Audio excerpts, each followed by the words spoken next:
Bonjour, aujourd'hui je vais vous parler de ce que sont les péchés. Alors, qu'est-ce que sont les péchés? Les péchés ont causé la destruction des gens sur la terre. Alors aujourd'hui je vais vous partager le savoir de ce que sont les péchés. Après vous avoir révélé ce que signifient les péchés, vous n'allez plus jamais commettre le moindre péché. Ou alors vous allez avoir l'air tout simplement bête. Donc, tout ce que vous avez entendu des faux pasteurs, des chrétiens, des faux chrétiens, c'est nul. Ils ne savent pas eux-mêmes de quoi ils parlent.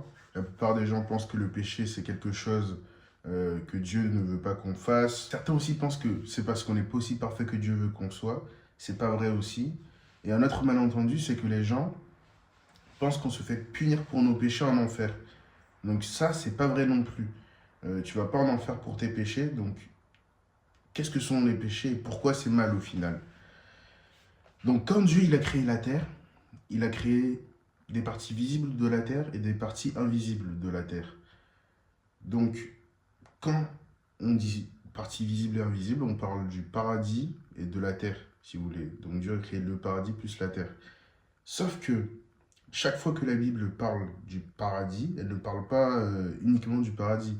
Elle parle aussi du monde des esprits, du monde des lois du spirituel et lois invisibles. Donc Dieu a créé des lois invisibles et spirituelles pour notre terre. Donc pensez à Dieu un peu comme un programmeur.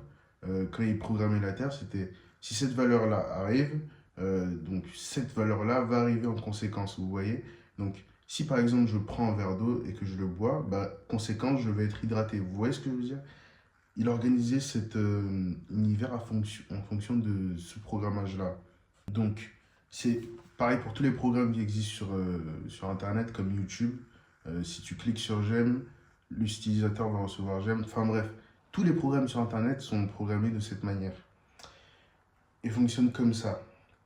Donc, l'entièreté de ces programmes fonctionne en fonction de oui ou non.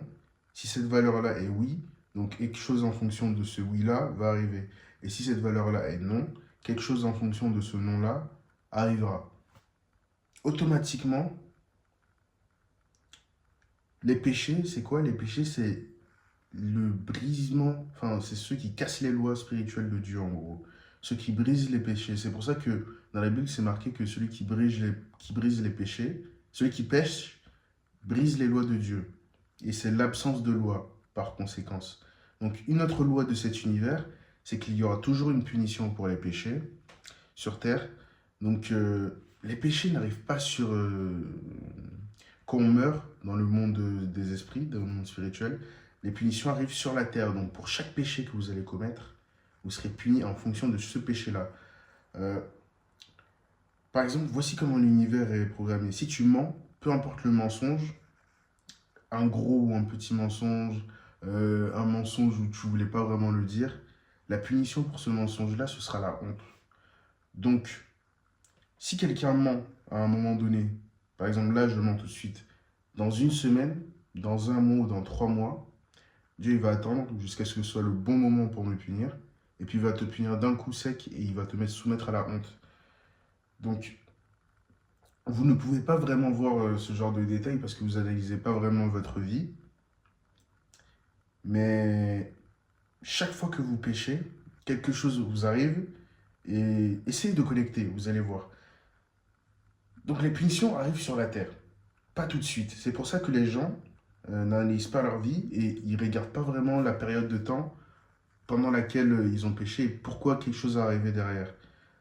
Par exemple, pour les péchés de l'avarice, si tu voles 1 euro, tu scammes quelqu'un, tu perdras 10 ou 100 fois plus derrière.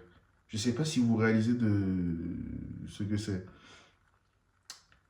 Ça, c'est la conséquence pour le péché de l'avarice. Pour le péché de la luxure, nous avons la dépression. Donc, vous allez faire plein de trucs bizarres. Si vous faites plein de trucs bizarres, comme être couché de partout avec n'importe qui, être gay, être lesbienne, coucher avec une mère célibataire, ou juste faire des trucs luxueux, ou même se masturber, vous allez automatiquement être en dépression. La plupart des gens qui font ce genre de péché, ils ont l'air hyper heureux, ils ont l'air hyper investis, hyper joyeux dans leur vie, machin. Mais quand vous commencez à analyser vraiment la vie de ces personnes-là, vous réalisez très vite qu'ils sont toujours dans des problèmes constants. Ils ont toujours des problèmes bizarres, des problèmes étranges, mais vraiment étranges, hein. Et quand vous analysez ça, moi j'ai parlé à beaucoup de gens bizarres dans ma vie, des PD, des machins, et j'ai réalisé qu'il y avait toujours une boucle. Ils sont toujours autour de la mort. Quelqu'un avec eux meurt, leurs parents ont des cancers, ils commencent à perdre des gens dans leur entourage. Alors, imaginez par exemple, ils font, ils couchent avec quelqu'un du même sexe, immédiatement après, genre 1 ou 2, 3 mois, quelque chose va arriver où il va y avoir une punition, une dépression qui va arriver. Et par la mort de cette personne-là, vous allez être en dépression. Mais dans tous les cas, vous allez être en dépression. Soit vous allez tout perdre dans votre vie, soit vous allez automatiquement avoir des problèmes. Et la vérité, c'est que Dieu, il s'en fout que tu fasses ça ou pas. Le problème, c'est que tu vas contre ses lois. Tu vois, contre ses lois spirituelles. Genre, tu fais des péchés, tu vas contre ce qu'il te dit. Et la punition pour ces péchés-là, qu'il a programmés, c'est la mort de quelqu'un dans votre entourage. Donc, maintenant que vous savez ça, est-ce que vous allez encore pécher? Est-ce que vous allez encore vouloir avoir une curiosité de tester des trucs avec des autres personnes du même sexe? Non.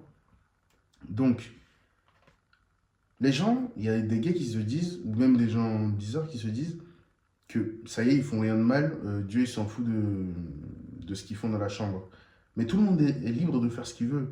Moi, je m'en fous de ce que vous faites. Les gens s'en foutent de ce que vous faites, mais la conséquence de ce que vous faites, ce sera la mort de quelqu'un de votre famille. Si vous ne croyez pas, testez, vous verrez bien.